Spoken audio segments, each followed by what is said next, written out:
خوا به د خلکو ټپه کوله ادم خان چرسی کټ می وباسه دالان ته مال خوب ناراضي ادم خان چرسی کټ می وباسه دالان ته مال خوب ناراضي. موږ ته د دې ټپې د تشریح پته نه وه چې د دې ټپې مطلب څه دی. اصل کې په هغه وخت کې درخانۍ به چې کومه وه نو هغه د ګرمۍ نه ډېره زیاته تنګه وه او د ګرمۍ د وجې ویل چې ماله کټه دالان ته وباسه ماله خوب نه راځي. خبرې مقصد مې چې کوم دی دا دی چې ګرمي ډېره زیاته ده او کله چې موږ ته ګرمي سیوا شي نو موږ ته یو خبر رایاده شي چې دا ګرمي ختمول پکار دي او د ګرمۍ د ټولو نه غټه چې کوم ریزن دی نو هغه څه دي د بوټو نه کرل دي. ټوله دنیا د عالمي ماحولیاتي تبدیلۍ ښکار ده او عالمي ماحولیاتي تبدیلي څه په دې ډول ده چې په ټوله دنیا کې د ټمپریچر زیاتوالی راغلی دی. ټمپریچر ولې سیوا کیږي او د ټمپریچر د سیوا کېدو ریزن څه دی؟ اصل کې موږ سره په ایر کې په هوا کې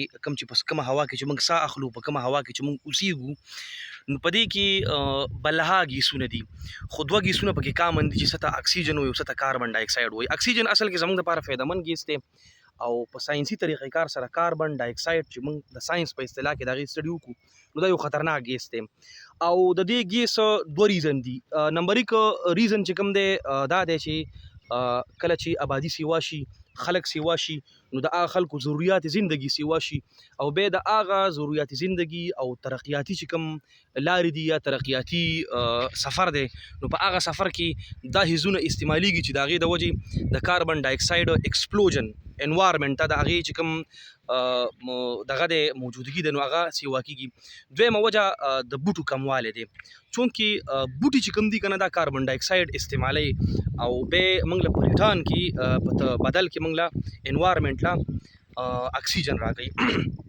اوس د کاربن ډای اکساید نقصان څه دی؟ د کاربن ډای اکساید نقصانونه هم دي خو دا ډېر زیات زهریله دی. که دا په ماحول کې یا په انوایرمنټ کې موجود وي نو دا انتهایي زهریله ګیس دی. د زهریله سره سره کاربن ډای اکساید په انوایرمنټ کې په ماحول کې په کوم ماحول کې چې موږ پاتې کېږو نو ډېره زیاته ګرمي پیدا کوي او دغه ګرمي د ختمولو دپاره چې دا کاربن ډای اکساید موږ ختم کړو د ماحول نه او دا ګرمي ختمه شي نو د دې دپاره عالمي ماحولیاتي تنظیمونه چې کوم دی په دې څیز باندې زور راوړي چې تاسو بوټي ډېر زیات وکرئ او د بوټي چې کوم دی دا ایز انوایرمنټل ایر کنډیشنر کار کوي یعنی ماحول ته ایر کنډیشن چې کوم د هوا چې کوم کنډیشن دی نو دا د های نه لو طرف ته راولي مطلب ټمپریچر کمی. اوس په ډیولپ کنټریز کې کوم چې یورپین کنټریز دي یا که موږ شمالي علاقه جاتو ته وګورو نو هلته د بوټو دغه کیپیسټي چې کوم د ډېره زیاته ده د بوټو تعداد د بوټو نمبر ډېر زیات دی او پر هیډ چې کوم دی داسې ملکونه شته چې 14,000 او 13,000 او 40,000 ایون د ایمازون په ایریا کې چې کوم کنټریز راځي په کوم کنټري کې چې ایمازون ځنګلات دي نو هلته د یو کس په سر باندې په لکو بوټي هم شته دی. وجه دا ده چې خلک هلته کم دي او بوټي ډېر زیات دي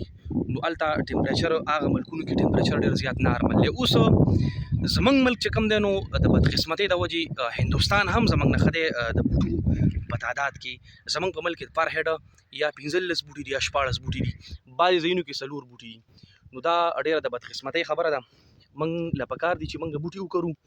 او دې سره سره به زمونږ د ماحول ټمپریچر هم کم شي بل به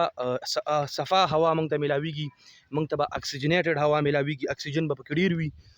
نو دا د شکال موسم شروع شولو په دې ورځو کې وچ ډکې چې کوم دی په ځمکه کې خښم کې نو هغه هم شین کېږي. کوشش وکړئ د خپلو کورونو مخې سره کورونو کې د دې نه علاوه خپلو پټو کې کوم چې خالي ځایونه دي او قیمتي بوټي وکرئ هغه بوټي وکرئ چې کوم ماحول له فایده ورکوي. السلام علیکم.